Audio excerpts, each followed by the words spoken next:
Here we go, yo.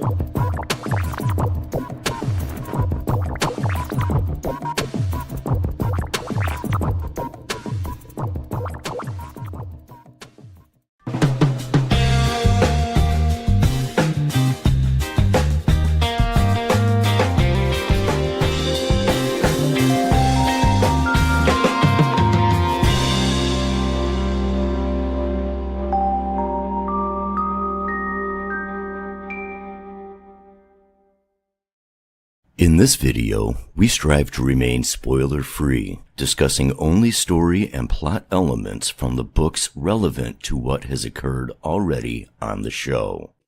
Oh, Lord, it's hot here. Hi, I'm Glenn. It's reverseBLT over here. Roof Mistress Leia. And I'm Bill, otherwise known as Matt Stagger, and welcome to What the Adaptation, where we take things from one medium and we compare them to a different medium. In this case, we are doing The MURDERBOT Diaries by Martha Wells. This is episode 7, Complementary Species, directed by Roseanne Lang, written by Martha Wells, Paul Weiss, and Chris Weiss yet again. And we start things off with a beautiful flashback of the game of bittersweet, which is terrifying to me. I'm going to introduce that to my fraternity because we are a bunch of pretentious literary snobs. So. There you go. Kind of fits. I would not want the to finger snaps. We do the finger snaps. And I was like, oh my god! When they did that, I was like, so I was like, I have to. You gotta swipe right and swipe left. Swipe left. Yeah, we do get some tea on the preservation crew, including that Bardwash had a crush on Penley, which was not reciprocated. Awkward. But the big reveal was Garat. Yeah. Turns out he was actually addicted to a space drug. We're going to call it Spice Melange because I've been playing way too much Dune Awakening. And imagine that. The corporate rim used that like against a him. mentat. Yeah, he does. He was a mentat. You played a mentat. Yeah, actually, that's right. I forgot about that. Yeah, he was freaking Piter. It was Spice Melange. There we go. Yes, or Zafuda. I mean, crossover. What? We do find out that he was actually a corporate rim spy when he first met Mensa, but it was Mensa's ability to lead and her ability to care about people that sort of won him over and made him want out, and they helped him do that. And not kill himself. Exactly, because that was his thing. Yeah. That was an amazing piece of acting, by the way. Spoiler for the rest of this our stream. That's the best scene in the episode, in my opinion, hands down. Yeah, he's my guy. He's my guy for this episode. So I'm already jumping into the favorite actor. He's my guy this episode. Wait to fast forward all the way through what we need to talk about. I can't help it. I derail everything. And we're done. Do we need to talk about anything else?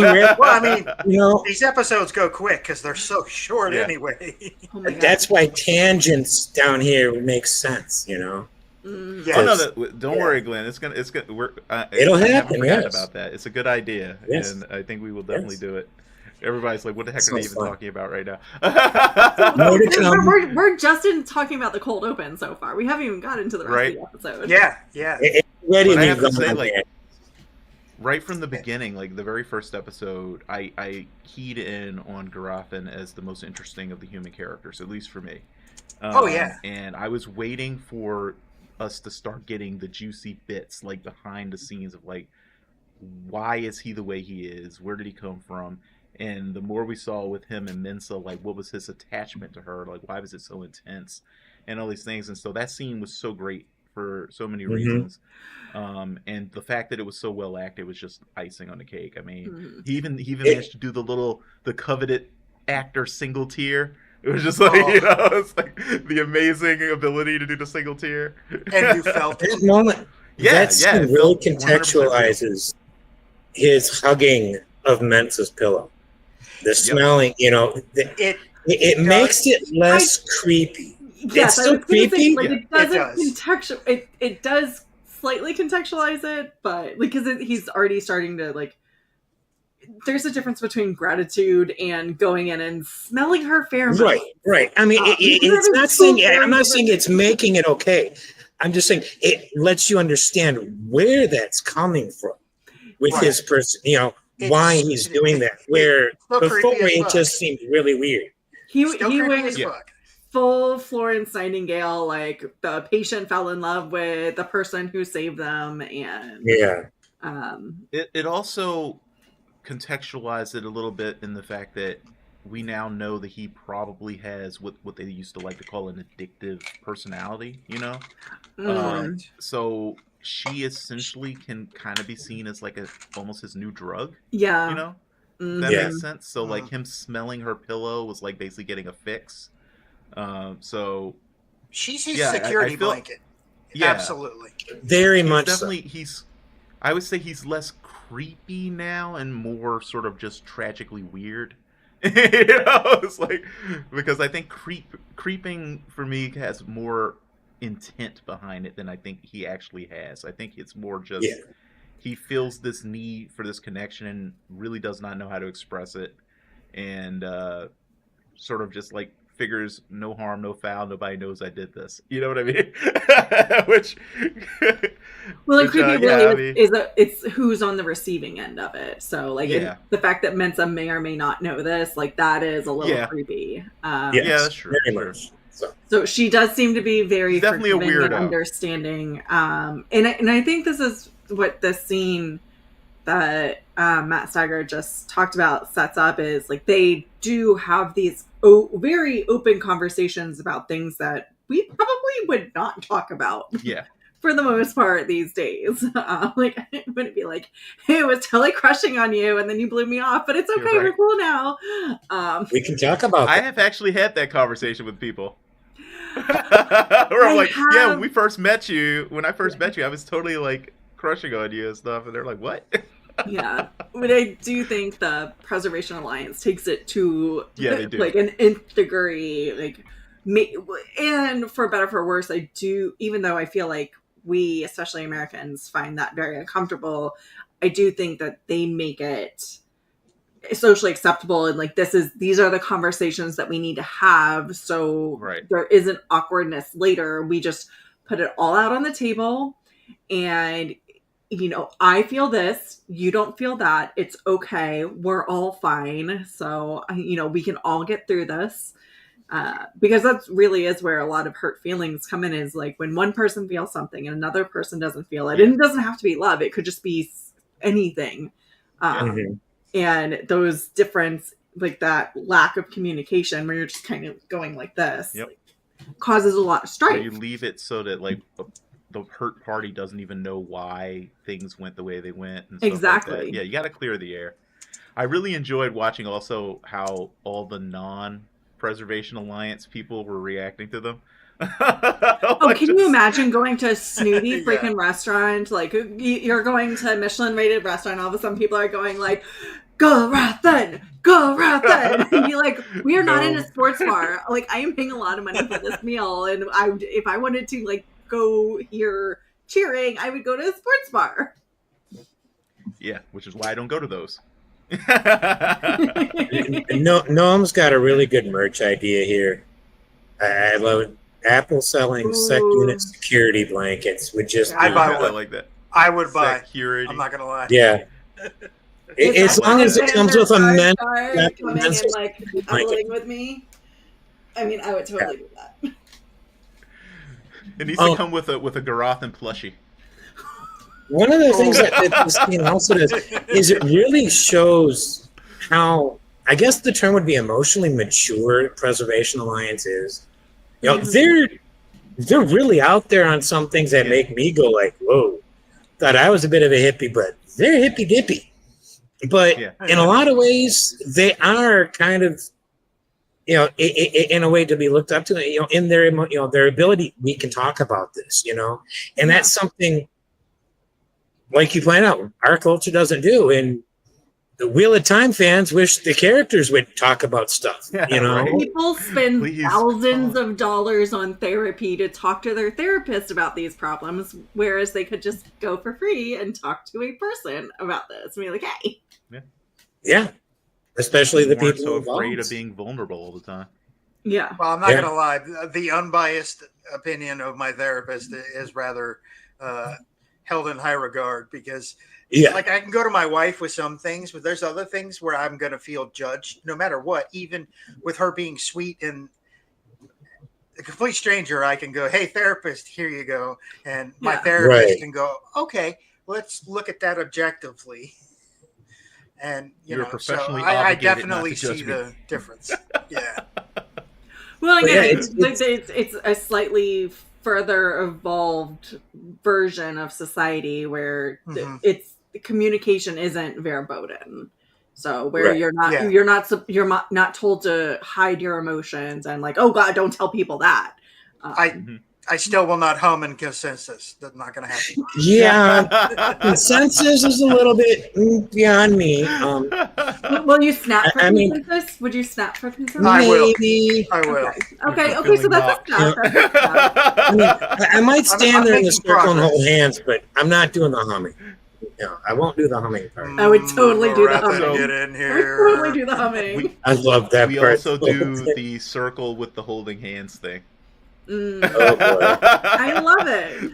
That's awesome. It's like a nice we do the little holding witchy hands circle. We do the snaps. Nice little witchy circle. Like, let's just all hold hands and hum.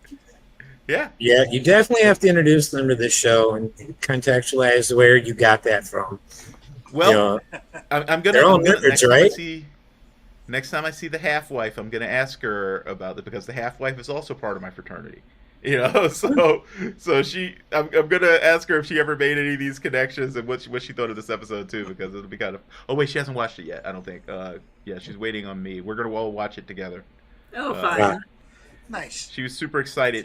She's the reason I'm watching this. So she exercised her power of dominion to demand that I watch this. And, well, I mean, we kind of begged you too, as well. So yeah. Yes, but you're not the half-wife. You don't have power of absolute dominion. No, true.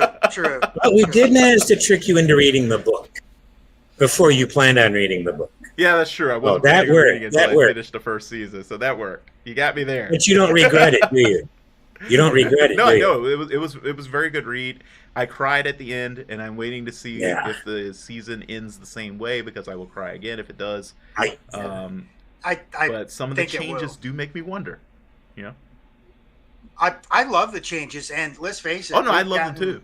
3 or 4 episodes that have nothing to do with the book, pretty much, other than the characters have the same names.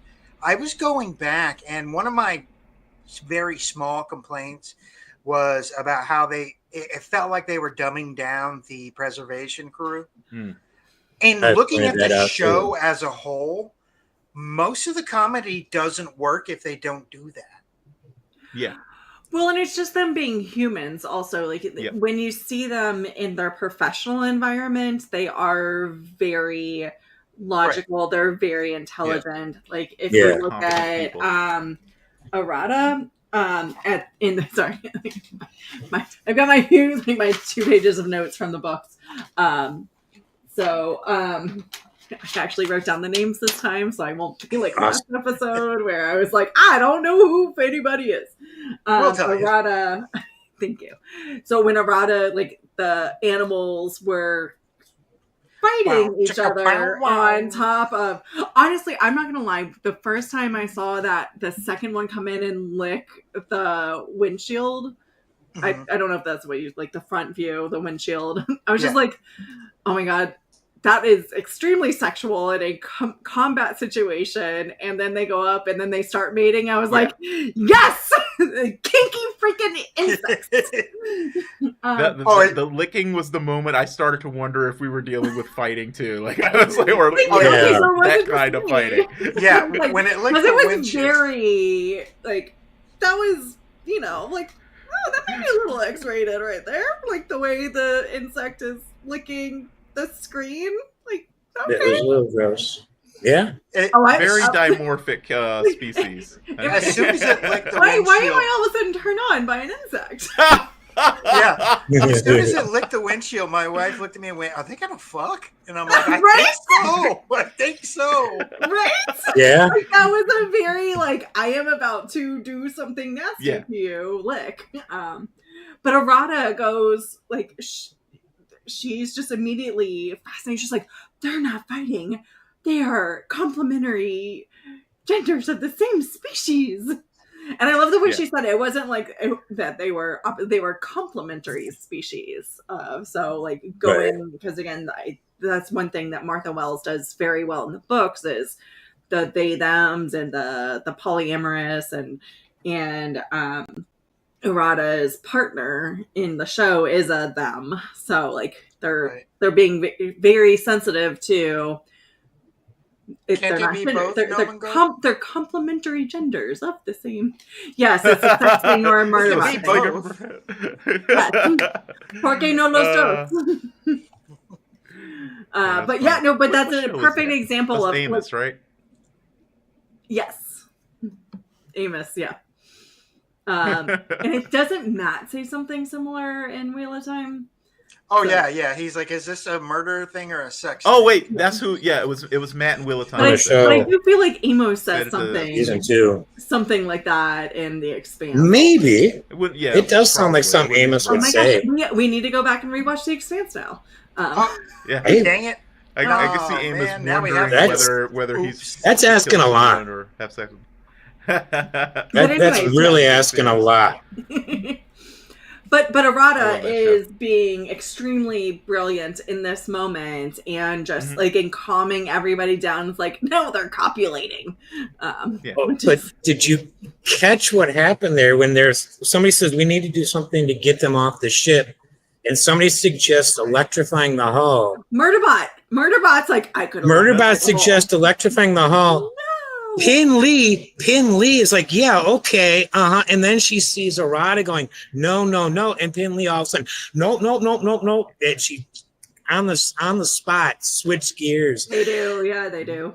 And I got to kick that the fact that when they the boss says no, you go with no. Well, also, like, I mean, we were talking about that in chat. That like when I was doing the live watch, the people tend to look towards the people that they really respect, for in certain ways. Like, so, yeah, maybe, I could be thinking about that. That was a great scene too, by the way. But like, when you're in a social situation, if there's someone that you feel either just in general more respect for, or if you feel like they just know more than you in a specific type of situation, a lot of times you'll defer to their judgment. So I that's a great little touch though, because it shows a really good understanding of how people interact with each other, because you definitely get that in a social situation where you have the person sort of subtly or not so subtly looking to someone else to kind of figure out how they should react to a certain situation. Oh yeah, for sure. Well, Arata is a biologist, so yeah, exactly. Yeah. And a lot of that subtle work is coming out in the directing, I've noticed. Mm-hmm. A lot of it, I mean, sure, some of it could have been written in the script, in direction in the script, but a lot of it really feels like it was stuff that was come up with on the on location by the director, like, hey, do this. And sometimes, sure, the actor's saying, hey, how about I do this, but there's a lot of little shots where you pick up on the subtle aspects of their relationships, the dynamics in the relationships. And it's also used quite a bit for its comedic relief too. A lot of the subtlety is a lot of the comedy comes from the subtlety, I think. Well, not just the subtlety, it's the timing. So, and it's the chemistry of the actors and also the direction given, but like the chemistry of the actors being able to like time it so well. And these aren't shots that are just like, it's not a cut shot. These are long shots that are going on where everybody's on screen and they're going like, yeah, totally murder him. Oh, no, okay, no, don't. So like, and it's back to back, like just it's very theatrical. And another fun thing is Rathi, this whole sort of through line of Rathi trying to, I guess, wanting to be macho.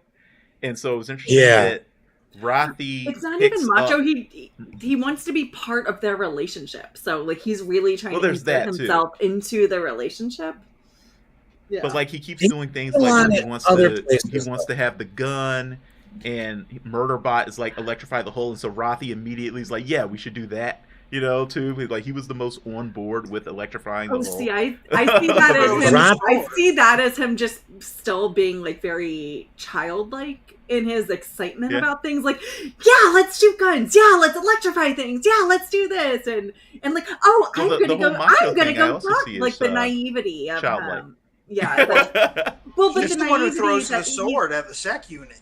But he's also the one that is trying to go and talk, constantly going to talk to sec unit. And he wants to be friends. It's this naivety, so that he has about the world.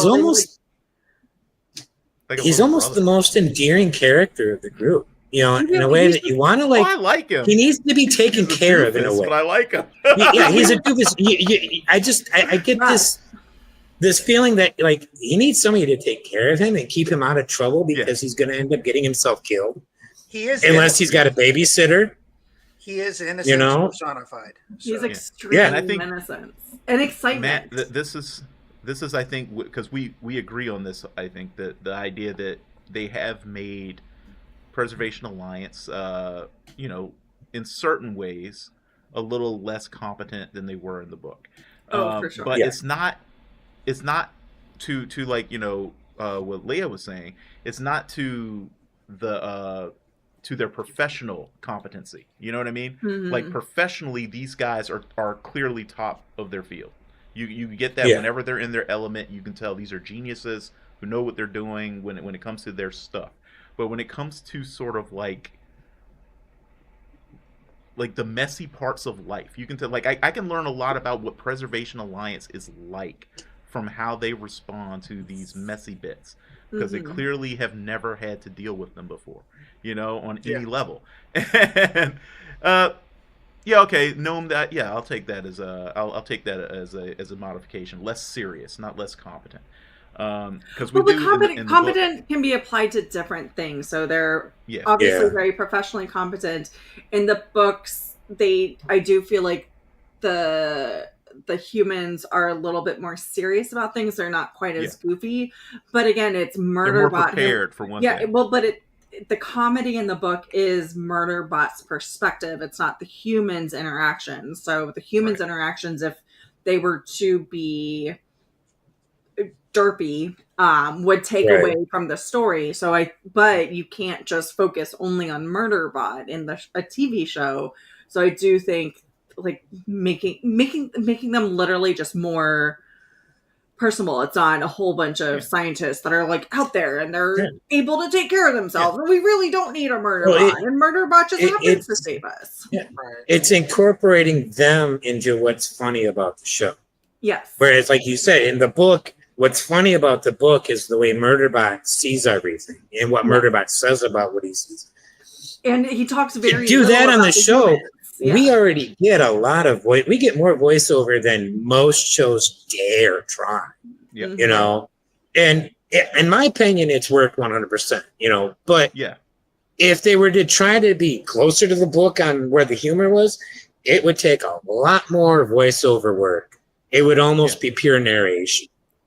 You know? Having the humans be the way they are kind of allows us to externalize some of the humor from Murderbot. Yeah. That's the thing, because we get to sort of almost, it's the same basic thing that is in the observation or its thoughts, but we see it now instead of just having Sec Unit think about why it doesn't like humans or why humans are dumb and all this kind of stuff. You know what I mean? So I don't mind it. You know, I just noticed it at first because I remembered in the book how, like, you know, they were on top of understanding the security situation much more than they are in the show, and I don't mind losing some of that in order for us to. I also feel like they're work naturally on screen. They're dragging that part out a little bit. So that they're because the conversations that happen about the security and the maps and everything are very short, concise conversations. and they like we still having like I did actually go back and re-listen to the book recently. There are still parts of those conversations that haven't happened in the show. So it's 12 episodes, which is awesome, even though they're shorter episodes. Like, 12. I mean, the show is literally longer. Yeah. Is it 10 or 12? It's 12. 12. It was 12. Yeah. So the show is already physically longer than the audiobook. So just time-wise. So, Wikipedia only has it going through episode 10. Yeah, I only see through on 10 as well. July 11th. Serialized, I was going to say that throws me off if it's longer than 10 episodes because I was scheduled stuff for. Don't worry about it. It doesn't matter though. It's not something that couldn't have been moved anyway. But there are still things that haven't happened in the storyline as of where we are. That they are kind of like jumbling it up a little bit, but there are parts and pieces of the conversation that happened of like, oh, the maps are missing. This is what happens. Like, obviously there are people who are going to come attack us. So there are still pieces of that conversation that have not yet happened in the show. Smaller pieces, but still like, so they're dragging it out a little bit. Yeah. It's like we rearranged how the Beacon confrontation happened. Oh yeah, basically. The Beacon happened way earlier. Yeah, and like the attack from the upgraded sec unit today, well, in this episode, was essentially like the part. I guess they decided to not do the subterfuge thing, though I expect we might see that in episode 8. Yes, and the title of episode 8 does lean towards that being. Wait, which title? Now I gotta look. Like a moment to foreign have that object. Kind of same sort of like, you know, or maybe it wasn't the title. Maybe it was the like 2-sentence description that I saw when I haven't read it yet. Yeah, I haven't read any synopses for any of the episodes because they always give stuff away. But I just last couple of titles are interesting too. Well, because I went and rewatched today, and I was like, "Wait, which one am I supposed to be watching?" So I read the last one. I was like, "I don't think that's what I watched." Gotcha. Right. So, but it'd be interesting. Like, so the question that was raised previously, Lee Beebe, have we decided whether we think that she was the show's version of Blue or not? No. Oh, Blue Leader? Absolutely not Blue. I don't think so. I don't think so.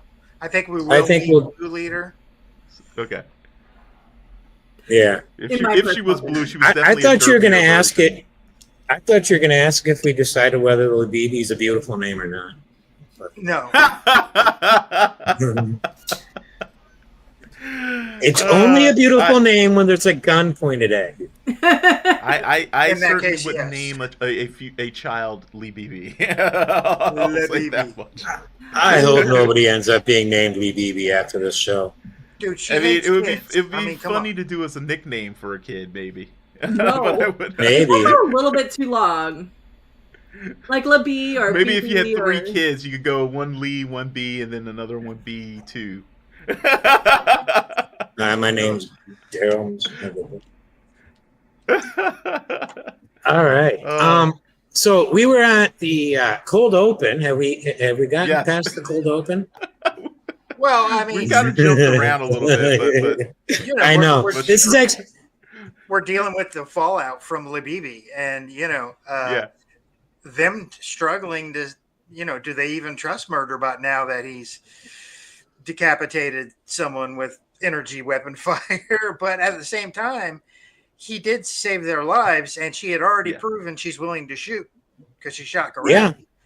So, and they're not, except for maybe not even Grafton, but none of them are really built to be around any kind of violence. Yeah. I think I don't remember if I said it in conversation or if just in chat on Reverse's channel.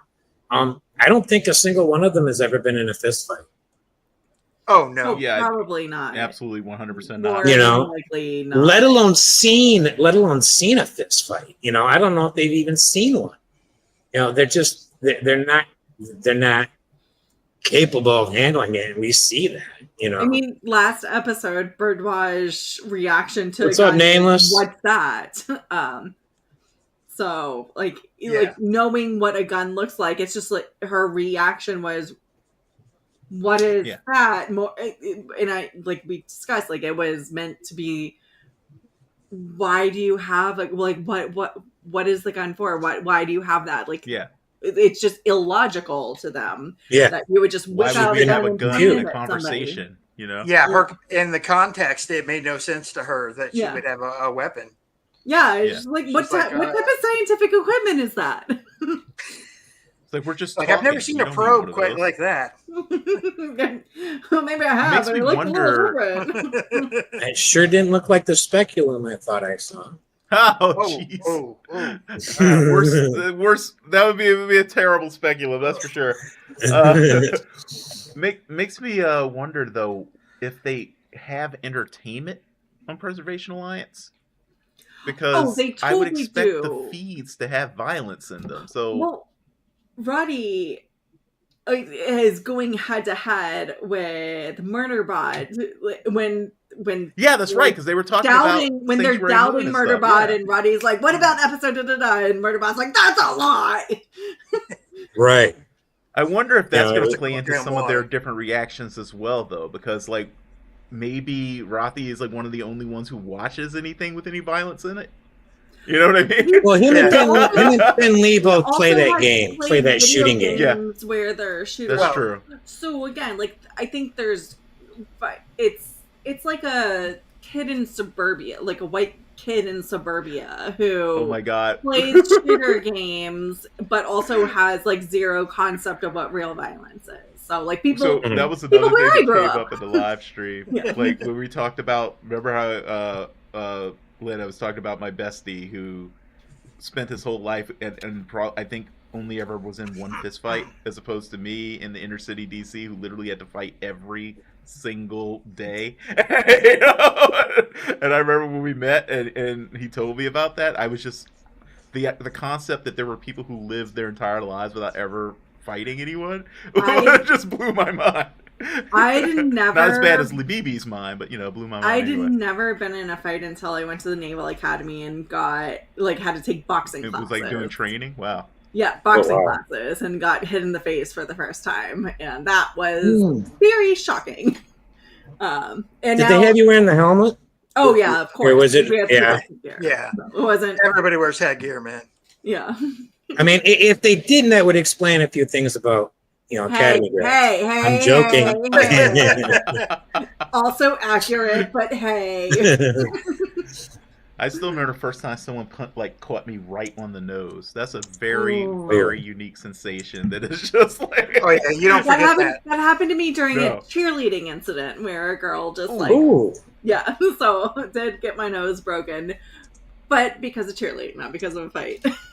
So again, but it gets back to Preservation Alliance. Like they probably have had their nose broken or something like that, but it was because of something that happened around them, not because like they were throwing down. Because they have to do the sweet and the bitter, and they have those conversations. So definitely haven't been in fights. Definitely are completely ignorant. But they're learning quickly. So now this episode, this has been like 48 hours since Birdwatch got her like almost mortally wounded by double-headed insect centipede creature. Hostile 1. Yeah, Hostile 1. Thank you. And so it's been 72 hours maybe at the max. And as soon as Murderbot in this episode was. Get back, get in the hopper. And at first they're like, why? No. And then they're like, oh shit, okay, let's get in the hopper. They're like, yeah, no, listen. So you don't die. Yes. Not from them. Not from me, from them. Episode multiple times in the first 3 episodes when he was telling them to do things, they're like, no, we don't have to listen to him. What does Sec Unit know? They're learning. They are learning, getting back to their competence. Like they are very intelligent people, and being able to form that trust bond, even though he didn't hold hands with them. He did put his helmet down eventually after Mensa went up and had that conversation. Like, she got up, and Mensa is just like the epitome. I love her. Of a servant leader. And so, like, she's serving the people around her, and like, but also very instinctive of what people need, people or things, the beings around her, because Murderbot is obviously not a person, but she understands its needs. I beg your pardon? But definitely not a human, definitely a person. Murderbot is definitely semantics, a person. Perhaps, but yeah. Murderbot does not think of itself as a person. True. It doesn't want to think of itself as a person. But it's not. He doesn't want to admit he likes them but either. It's still a person, though. He likes them. It's got a personality and it has sentience, but it is definitely, it's not a human being. So, it's not human. So if we're describing persons as like sentient creatures, if that's our definition, then yes, it's a person under that larger definition. He's a person. Yeah, he's R2-D2 definitely is a person. I would agree. Justice for droids, by the way. Amen. I actually at one point thought that's what the sequel trilogy was supposed to be about, but I was wrong. I thought it would be the droid uprising. Star Wars isn't ready for that level of woke. No, not quite. They touch on it. Yeah, no, they touch. Did anybody? They're not ready for a full-blown droid rebellion. Oh no, they're not ready for a Terminator version of Star Wars. Hey, but you know what though? We all know that has to be how the Star Wars universe collapsed, right? I mean, it has to be how the galaxy ultimately collapsed, and why it's far away and we don't know anything about it. It's like R2-D2 finally had enough. It'll be R2 that runs the droid rebellion when it actually happens. It really will. R2 will be their civil rights leader. It'll absolutely be true. But I really love the image of Murderbot standing on the ramp back to Preservation Alliance, gun arms out, just standing there ready to protect its humans. Yeah. And if there's one thing that I know they're just holding off on it, but I that's going to be a great moment when, and I think they'll have it actually be said out loud, or at least in the voiceover, but the moment when it says or thinks "my humans," that's going to be a powerful. I'm moment. waiting for that. Yeah. My humans are the best humans. I also kind of want to hear Murderbot talking about, melting inside when Mensa says something that just made sense. That's the only in the book that always gets me. And it's in chapter 6. I don't remember what.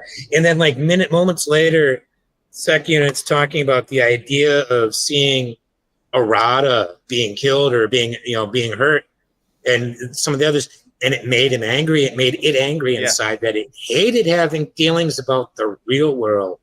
I only wanted them about Sanctuary Moon, and I'm like, I understand. And this gets back to the neurodivergency of Murderbot. The representation of neurodivergency. I think I don't think Murderbot. Also, we don't have a baseline to compare Murderbot against, but. The entire group is neurodivergent. That's the funny thing too. For sure. When I found out that the author was neurodivergent, it made perfect sense, because I was like, every single one of them is exuding neurodivergent traits. Murderbot, I think, is the most deliberate, different ways. But it's the entire spectrum. Well, not even the entire, but it is a very representative of the spectrum of neurodivergency. And that is also true, Noam. And I think that's, they're still preserving the kind of wanting the audience to not be 100% sure whether Murderbot cares about the humans or not. Whether this is just self-preservation or actually giving a damn. With assuming that it really is a 10-episode season, I expect, of course, episode 9 is supposed to be All Systems Red. That's the name of episode 9. that is when these moments will happen. I expect. We'll get our big emotional punches in that episode, so that we can deal with the stuff that's really going to make me cry in the last episode, I'm thinking. But we'll see.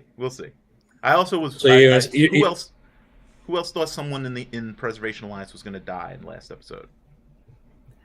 No. I didn't. I really did think for a moment they were going to go ahead and kill someone. I didn't. Oh. I don't think they're going to diverge from the books that much. I didn't, but it's kind of Rafa on why I didn't. So I'm just going to say no. It didn't occur to me. There is one question that dealing with changes from the books, which I don't even know if it is a change, because it might be something she's just not put on page yet. Is Garrathan a spy, do you think, in the books?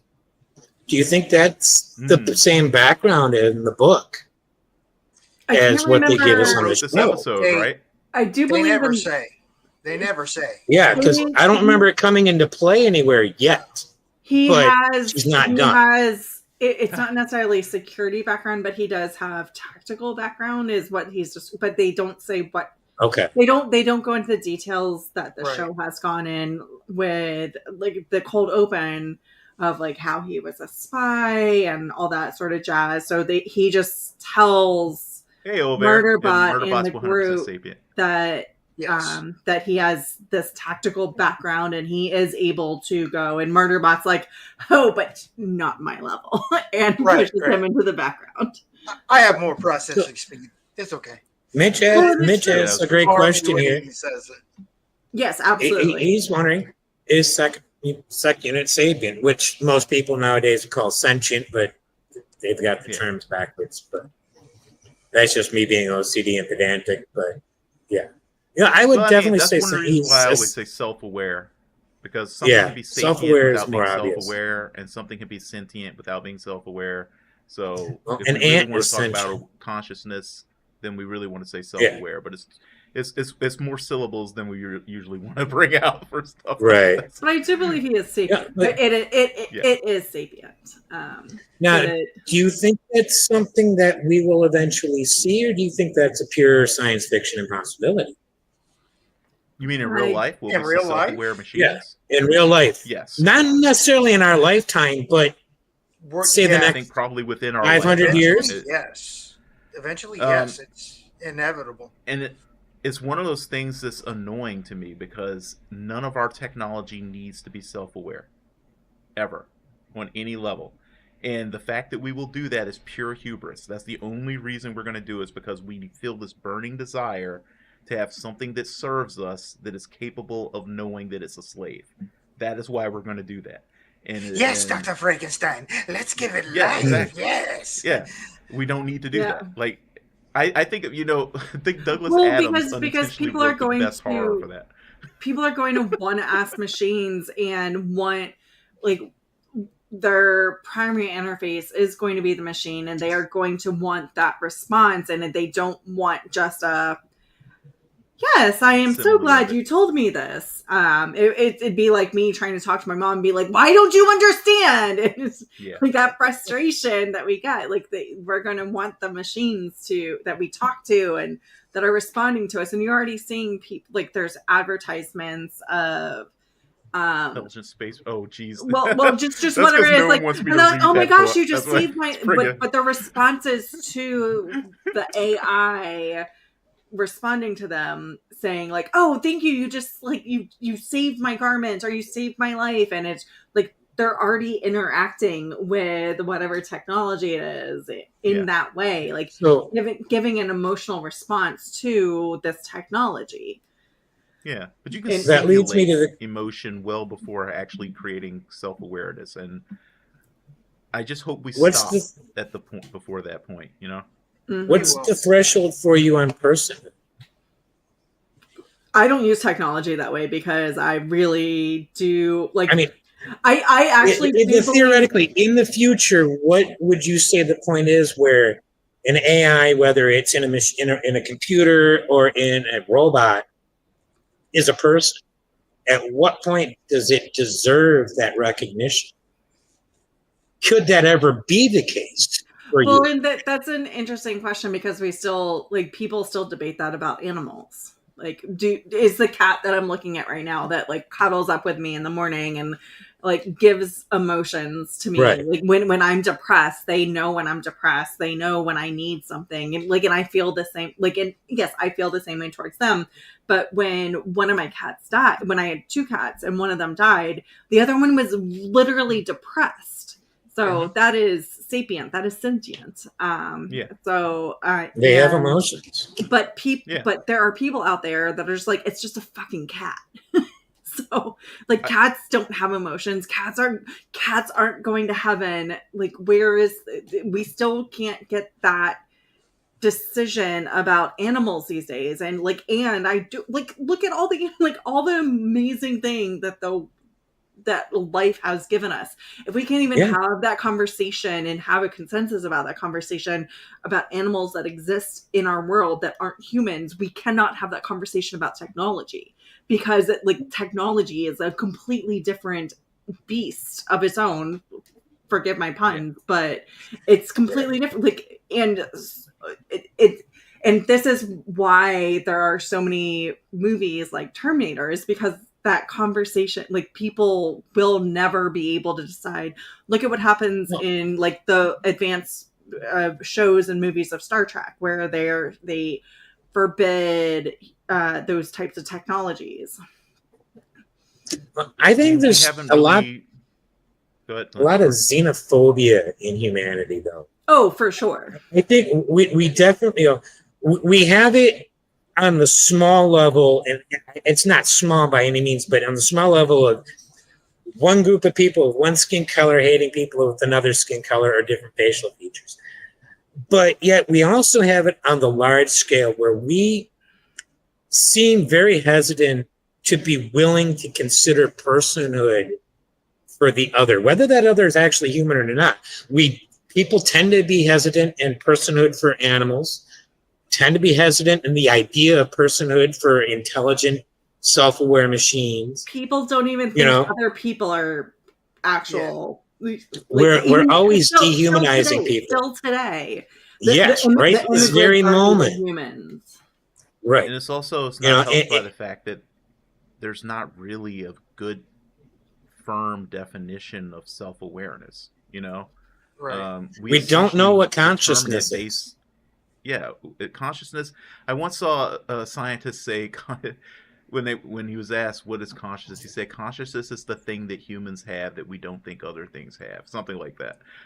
Which is essentially that how we define think. It. Yes, right. So it's like it's not. That's a non-definition. Yeah. It's a very human focused concept. It's because and again, it's like we're not 100% sure that we actually are self-aware. It appears that we are, but for all we know, this could also be just a very good simulation of... Are we in the Matrix? Well, I don't even mean it that way, but it could be that too. But the brain, if you have like a species that can model things well enough, it could effectively simulate self-awareness in itself without actually being self-aware. I mean, that's theoretically possible, so we don't know if we're self-aware. When a self-aware machine happens, we won't really have a good way of knowing for sure if it is self-aware. So if we want to make sure that we're being as humane as possible, I think we have to adopt the philosophy that if it seems self-aware from our own perspective, which is the only one we have, so we just have to accept that limitation, then we have to treat it as if it is, period. A very weird way of saying innocent until proven guilty. Yeah. Or I would say self-aware until proven otherwise. Exactly. Yeah. The Measure of a Man. I don't know if anybody remembers that episode of Star Trek, but A Measure of a Man, on whether Data has the right to resign from Starfleet rather than be subjected to dismantling. In other words, are you equipment or are you a person? Yeah. Well, and it's all great episode. It's great example. And it's all part of what she's writing about, amongst many other things. And a lot of science fiction writers especially write about this. You even see it in a lot of fantasy, because what's the one recurring theme on almost every single show this channel has talked about? Racism or otherism. Yeah. You know, every show we've talked about has had it in one way or another. You know, you got the Expanse, hatred of, you know, from the belt to Mars to Earth, The Witcher, hatred of elves, Lord of the Rings, elves and dwarves and humans don't like each other. You know, it's in all of these shows. And it's something that humanity seems to be aware is one of our big flaws, but way too often we don't seem to give a shit. And we really don't seem to want to fix that problem. Too often. We make steps forward, but then we slide back. Yeah. And it's disheartening. Whenever you have a problem that's rooted primarily in fear, it's going to take a lot to get over. Mm-hmm. You know, and racism is rooted in fear. People try to move forward when they're in situations where they can feel more comfortable. You know, that's why, like, as a civilization gets more stable, you start seeing those things get addressed. But when things start to fall apart, times get difficult, people start feeling like their own needs aren't going to be met, or like they might be in danger.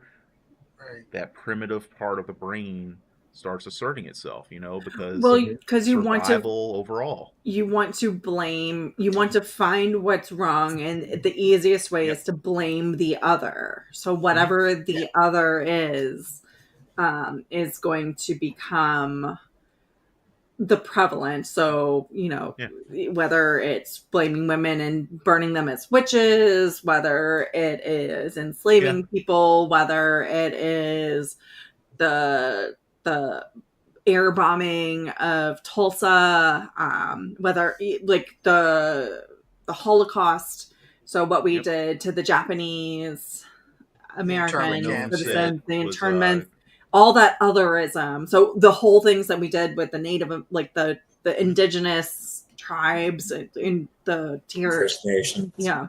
All the First Nations, the Trail of Tears, like all of that is the otherism. And that is just the United States example. So like these examples can go back all throughout history. This might be controversial to some. Big surprise coming from me, but there's one thing that seems really innocuous and innocent that I actually think does a lot towards increasing tribalism, at least. You know, the us versus them. And that's organized sports. I knew you were going to talk about sports. There's a place for it. Is a proxy for war. Yeah, that's it is purpose. A release valve for those tribal feelings. I understand that, but I think it still encourages and it tacitly approves of the idea of us versus them. Well, and I think it's very. It's in a very innocent way. It's in a mostly innocent way, unless you're at a British soccer game, and then you might get hurt. The hooligans, yeah. I do think the concept of otherism is not something that is ever going to become, is ever going to go away. Like, and even in MURDERBOT, you still see tacit versions in an almost idealistic society that is Preservation Alliance. Yeah. And they're still judgmental as hell, which is they still like, you still see them in the cold open when Garathan is telling his story, and they're just like, where the hell is this going? What are you doing? Like, he's like, what? Yeah. And then because they are very isolated, and then MURDERBOT comes along, and they're trying to accept it. But then when MURDERBOT goes murderbotting, and then they're just like, what the fuck is going on? Oh my god! So like, there is still otherism, and they are otherisming the, oh my gosh, words. The corporation. The Corporation Alliance. Yes, thank you. So all like the corporation, like that is an other. So you can never get away from the otherisms. So, you know, Penley was, I'm gonna sue them. I'm gonna sue them all. Yeah, humanity won't get past stuff like that until we are incapable of being harmed.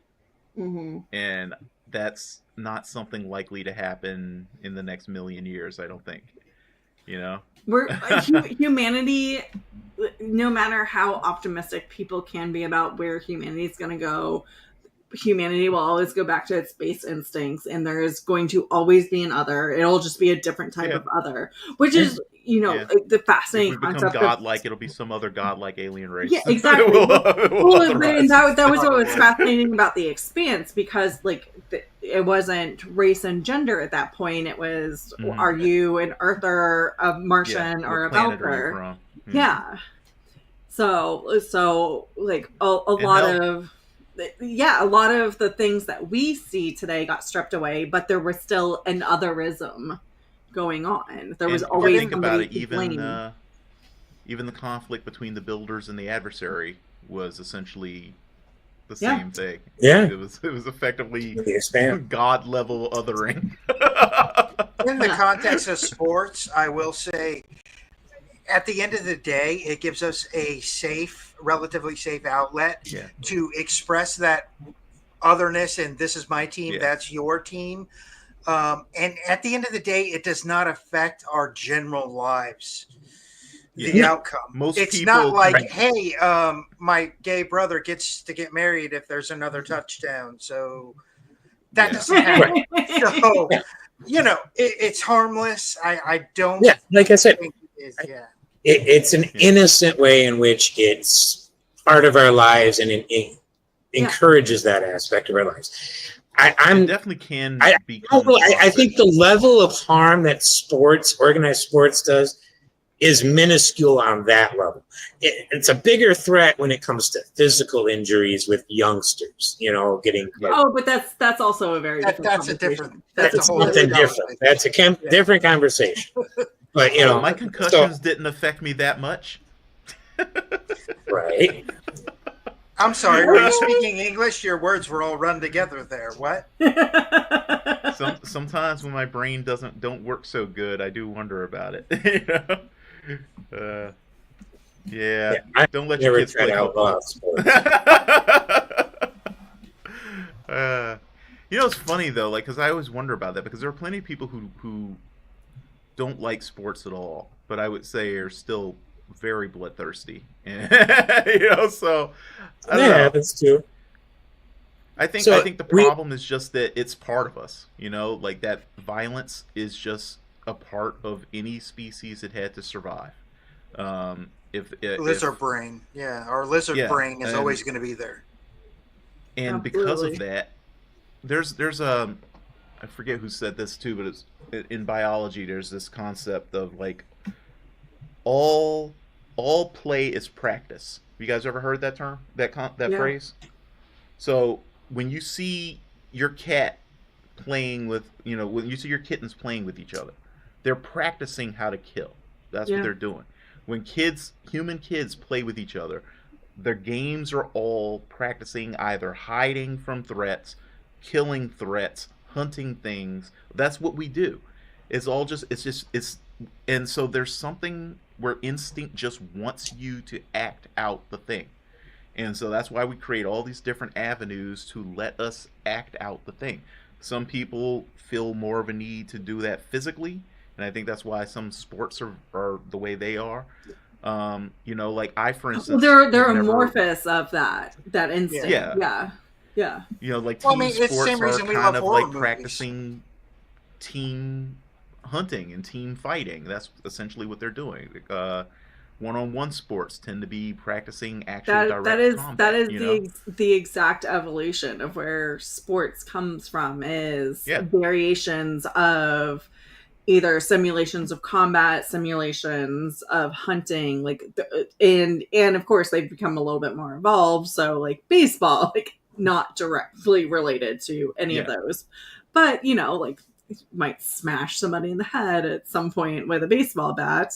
Yeah, that particular movement is very effective at dealing with a different type I can throw a baseball rather hard. I mean, when the zombie apocalypse comes around, I'm going to be very happy for any batting practice I've ever had. So my pitching skills with a grenade, I'm pretty sure I can replicate my pitching skills. So I'm just saying. Yeah. Yeah. First time I ever had a bloody nose, my nose got broken from a baseball bat. The guy, I was standing too close, and the guy at bat let go of the bat. And I'm watching the ball fly out to the field, and all of a sudden I see something going like this, helicopter toward me. Right there. Oof. Oof. Oh. 5th grade. Improvement. You know, it's funny. I've never had a broken Yes. nose, even as many times, as many fights I've been in. No one has ever broken anything on me. It's the only time my nose has ever been bloody. All right, reverseBLT, you live right across the river from me. We're gonna have to do. She's gonna visit. We have to remedy this. Okay. She's Aiel. She's Aiel. Watch out, she's Aiel. He's like, whatever. Whatever it is, come at me. He's like, I'll take a punch. If I involuntarily channel, it's your fault. Oh my god, please, because I want channeling to start happening. So I am the dragon. I mean, that has been established. Right? Fair. So we've talked about some scenes in this episode that we really like. Yeah. What are there any like bits of dialogue in particular that really stood out for any of you? That by any chance? Yes, for me, I definitely noticed the stuff that was word for word from the books, just because like it was fresh in my mind, so I noticed the little bits of dialogue that were taken right off the page. That entire scene where Murderbot is contemplating standing against the tree forever is just mwah. The way it's written, the dialogue, beautiful. Everything is just until those power cells fail. Yeah. And that comes up to the conversation that we were just having, because right before standing up to the tree, just watching shows until batteries dies and becomes part of the environment, it's talking about the human part of it, or the not being separate from. And what those two things would do, but also they're not. Yes, exactly, and that is literally from the books. Yeah, It was word for word. And the argument with Garathan, where it's like right up until I remember I have guns in my arms, that was like also right off the book. Okay. I think it was a different scene where it happens in the book, but yeah, it was like the exact same it's a different dialogue. Place, but that was fun. It was fun seeing that. My favorite line, just because it made me chuckle, literally out loud chuckle when I heard it, was who died and left Sec Unit the boss? She did. Yeah, that was great. That got an actual laugh from me. What? I covered it up. Right. But there's one line that kind of seems to sum up a lot of what was going on in especially in the cold open, this bitter and the sweet, and that was Mensa saying the bad stuff is also part of the good stuff. Yeah. The sweet and the bitter, the positive and the negative. Yeah. And that's important that we have to remember that. We have to try to keep that in mind with. You take the bad. You take the and there you have. Yeah. The facts of life. Facts of life. The facts of life. God, we're old. When the world never sees. Okay. I miss that show sometimes. I barely remember it, but I remember loving it when I was a kid. Dude, I had such a crush on Joe. Who didn't? Oh, such a crush on Joe. I can't even remember who that is. That's how long it's been. The tomboy who wears the leather jacket, episode 1. She first comes to the school. I also did like the line that Murderbot had that was snarky after the other Sec Unit came in and started shooting up the egg sac, and the mama insect came in and chomped down. And he's like, so glad we didn't kill the egg sac, or whatever he said. We did. Yeah, I guess there was some wisdom in leaving them alone or something. Yeah, right? It was so deadpan, and again, the editing and the timing was so on point. It was like, that was freaking hilarious. Yeah, and I'm glad it's on a network.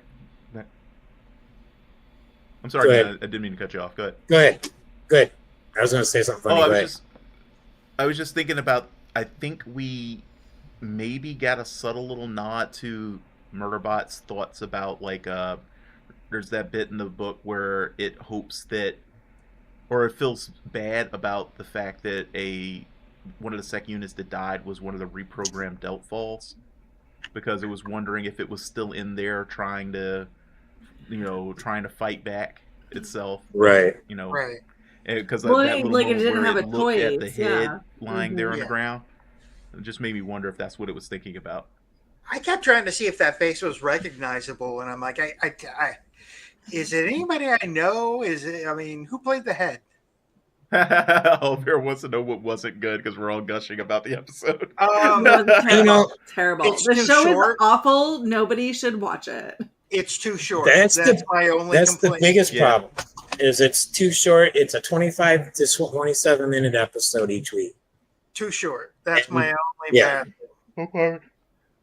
I would have been I happy don't mind with it. 5 1-hour episodes, to be honest. I don't mind it. It feels like a sitcom with the 30-ish minutes. And Yeah, I and agree.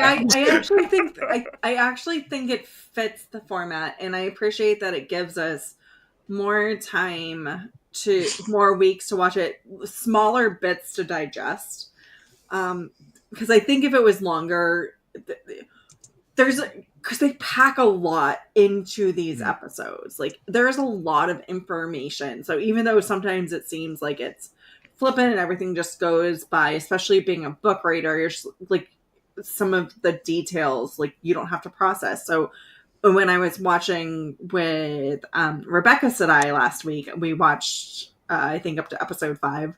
And it was just like, I'd have to stop and be like, no, come back and pay attention, because she was moving. Yeah. So she hasn't read the books, so she doesn't know anything about Murderbot. So it was just like, we were just sitting there and drinking our beers. And it's like, and we would just, which one of us doesn't ever go off on tangents as we're talking about things? Right.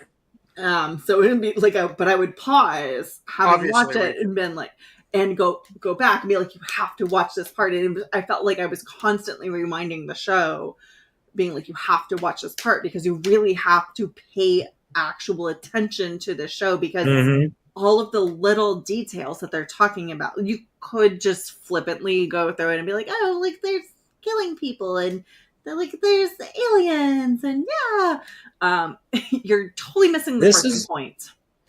This is a show that pays a lot of attention to details. Yeah, and even though it's a comedy, the details freaking matter, because it is actually a drama that is comical. That's why I keep comparing it to Futurama. Like, it really strikes that same kind of balance. It is, yeah. Except, more gore. And I wouldn't be surprised if Martha Wells said you're right when you said it reminds you of Futurama, because I'm sure that show is something she's watched, And I would like to point out that it's high praise to say that, in my opinion. Like, there are some people who will be like, oh, but that was a goofy cartoon written by the guy that did No, but it was amazing. Futurama is one of the sci-fi. most brilliant sci-fi shows. Yeah. It's really good. I mean, Animation tell me can be thinking good. about that dog doesn't make you cry every single time. Oh. Go ahead, tell me. But go ahead and pretend. Tell me someone can't talk about 4-leaf clovers or whatever and get you a little misty-eyed. Panucci's Don't pizza. reopen the We wound. all know we were doing? there. Don't reopen the wound. Might as well talk about John Wick's dog. Come on, man. Hey. You know, I still haven't seen those. I'm just saying the same thing. I've only seen the first one. I haven't seen anything beyond the first John Wick, so you're not alone. The whole reason I never watched it was specifically because I already knew that the thing that kicks it off was him being upset about the dog. And I was like, and this goes back to what Leah was saying. It's not that I don't feel like a person should be upset about losing their dog. They're family, as far as I'm concerned. But, like, I just thought it was really an interesting premise to start a whole, like, over-the-top revenge movie. Franchise, because someone killed somebody's dog. He addresses that himself, that it's not just a dog. It was a symbol of hope. It's more, there's more meaning It was a behind symbol of hope, and they murdered that, and it pissed him off. And I get it. I still think it's a fantasy Neo's having in the Matrix, though. I don't care. I'm So, back to Murderbot. Anybody got a best actor for the episode? What's that? Best actors. Best actors. Garothan. Oh, David Desmalchin. Yeah, Desmalchin 100% for this episode. Well, I actually think so. I'll have a controversial point to this. Go for I will say they're all good, so not really controversial. Yeah, every actor is good. Nobody sucks. Well, I feel like there was no, with the exception of Garothan in the opening, there wasn't really a standout person, because I don't think they're, short of the cold open, no. In a 20-minute episode, can you really call anything cold open? Short of that, there wasn't really any crazy acting moments. So I would say no one, because there wasn't really that many standout moments in and of themselves. So everybody, this is one where everybody gets a participation trophy. I think he just sold that cold open so well, and I really felt his sort of desperation, and that moment of contemplating taking his own life was just and I'm like, all right, you sold me on that. So I agree with you guys. I definitely put Desmalchin up there.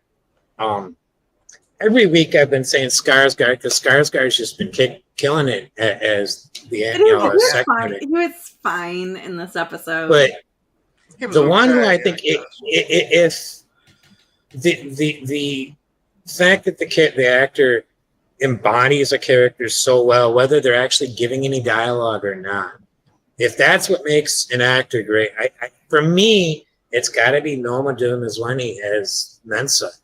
She just, every time she's on screen, she just exudes Mensa to me. I've not felt it, she feels so much more like the character in the book than any of the other actors on the show. And it's not, I don't know how much it's the writing or the acting, but there's just something about her presence on screen just works really well for me as Mensa, because Mensa has that presence, and I think she's got it. I think it's also a great example of good casting. Oh yeah. Because I feel like that particular actress could just be standing around waiting for her order at Starbucks and still basically make people feel like that. So. I mean, she doesn't say anything in that cold open until the end of it when they go over by the window, but she's saying so much without saying a single line.